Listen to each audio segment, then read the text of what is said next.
আর আওয়ামী লীগ যদি না থাকে বা আওয়ামী লীগের যে এখন একটা পরাজয় হয়েছে নৈতিক বা নানা জায়গায় মাঠে না থাকার ফলে বিএনপির প্রধান রাজনৈতিক প্রতিপক্ষ কে হতে পারে? আমি আওয়ামী লীগ মুক্ত বাংলাদেশ খুব পছন্দ করি। কারণ আওয়ামী লীগ একটা আহ, শেখ শেখ মুজিবুর রহমানের যে পরিবার, এটা একটা ডাকাত পরিবারটাই।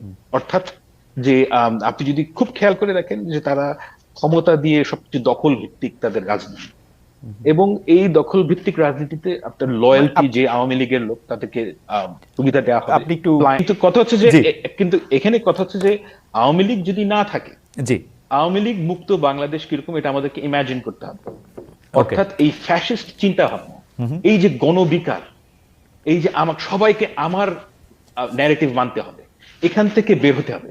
এবং এখান থেকে বের হওয়ার জন্য আমি যেটা মনে করি যে বিএনপি ছাত্রদের একটা পলিটিক্যাল পার্টি আলটিমেটলি হবে। আমি কনফিডেন্ট অ্যাবাউট ইট, মানে এটা কোনো না কোনো ফর্মে হবে। এবং জামাত, এই তিন পার্টির মধ্যে একটা আন্ডারস্ট্যান্ডিং থাকা উচিত ওকে এবং এটা গ্রো করতে দেওয়া উচিত। ওকে